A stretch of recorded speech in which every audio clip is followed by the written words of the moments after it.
राम राम शेतकरी बंधूंनो, माझे नाव राहुल चौहान। स्वागत आहे आपलं माझ्या YouTube चॅनलमध्ये। आपण आलेलो आहे डाळिंब बागामध्ये कशाबद्दल बोलणार आहे तर तेल्या। मोठी समस्या यावर्षी जी जाणवते ती तेल्याची। तेल्या कोणत्या स्थितीत ऍक्टिव्ह असतो तर ढगाळ वातावरण किंवा पाण्याची जेव्हा कॉन्टॅक्ट होतो त्यावेळेस तेल्या हा आपल्याला बागेमध्ये फार ऍक्टिव्ह बघायला भेटतो। तेल्याची ओळख कशी काढावी तर तेल्या हा ऑइली स्पॉट नावाने याची ओळख आहे इंग्लिशमध्ये। तर आपण बघू शकता या फळावरती ऑइली डॉग पूर्णपणे बघायला भेटतात आणि त्यानंतर जी स्टेप आहे पूर्णपणे काळे चट्टे आपल्याला बागेवर बघायला भेटतात। तर तेल्याच्या बागेला आपण कोणती छाटणी किंवा कशी छाटणी करावी याबद्दल मी आता बोलणार आहे।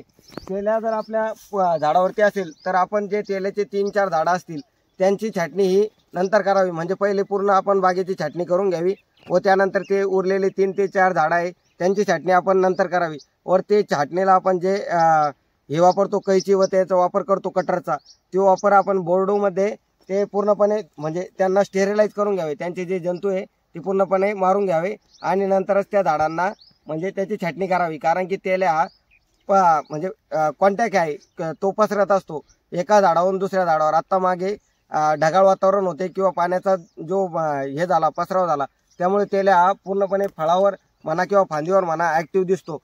काही शेतकरी अशी पण आहे की त्यांनी तेल्या हा म्हणजे पूर्ण बागेत नसता 2 झाडावर असला तरी आपण तो कंट्रोल करू शकतो। तर तो कसा कंट्रोल करू शकतो त्याबद्दल मी तुम्हाला सांगणार आहे। ज्यावेळेस आपल्या झाडामध्ये स्टोरेज असतं किंवा आपण अन्नद्रव्याचा पूर्णपणे साठा देतो झाडाला त्यावेळेस आपला तेल्या बाकी झाडावर ऍक्टिव्ह दिसत नाही। तर काही झाडामध्ये फक्त आपल्याला तेल्या फक्त फळावर दिसतो। कारण की याचं कारण असं आहे की झाड जर सशक्त असेल तर आपल्या फांदीवर तेल्या कधीच येत नाही व आपल्या फांदीवर तेल्या नसेल तर आपल्याला कोणताही प्रॉब्लेम तेल्यामुळे होत नाही।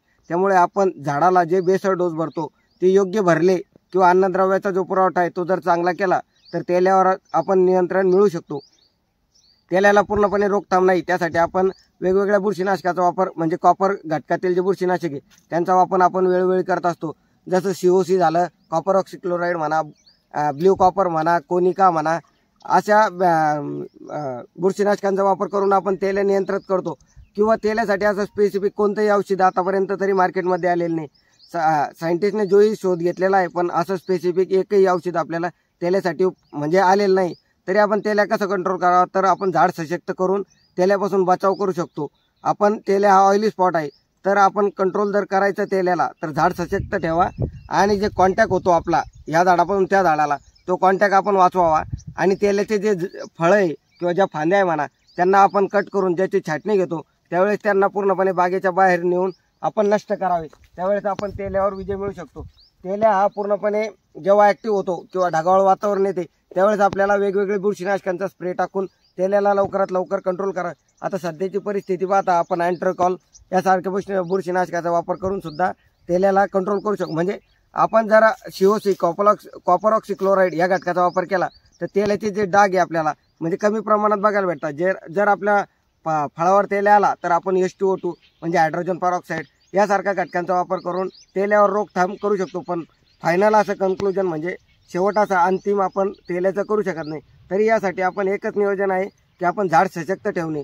पहिल्यापासून जे नियोजन करतो आपण बाग धरण्यापासून म्हणजे आपले झाड तानावर सोडतो तेव्हापासून जे नियोजन करतो ते नियोजन जर योग्य दिशेने असेल तर आपल्याला तेल्याचा प्रादुर्भाव जास्त किंवा म्हणजे आपल्या बागेत जास्त बघायला भेटत नाही। यासाठी आपण नियोजन हे काटेकोरपणे आणि स्टेप बाय स्टेप फॉलो करण्याला हवे। आपण पहिले बेसल डोस चांगला बेसल डोस घ्यावा, त्यामध्ये सॉइल मिल 10-20 मायक्रोन्यूट्रिएंट अशा घटकांचा वापर करावा। तसेच शेणखत दोन्ही साईडने टाकावे, नंतर मुळ्या तोडाव्या आणि नंतर पेस्टिंग करावी। असे जर आपण योग्य नियोजन करत असलो आणि स्प्रे जर वारंवार घेत असलो तर आपण तेल्यावर विजय मिळू शकतो। मी या व्हिडिओच्या माध्यमातून एवढं सांगणार होतो। आपण इथपर्यंत आला तर माझ्या YouTube चॅनलला सबस्क्राईब, व्हिडिओला लाईक आणि कमेंट बॉक्समध्ये कमेंट नक्कीच करा। धन्यवाद।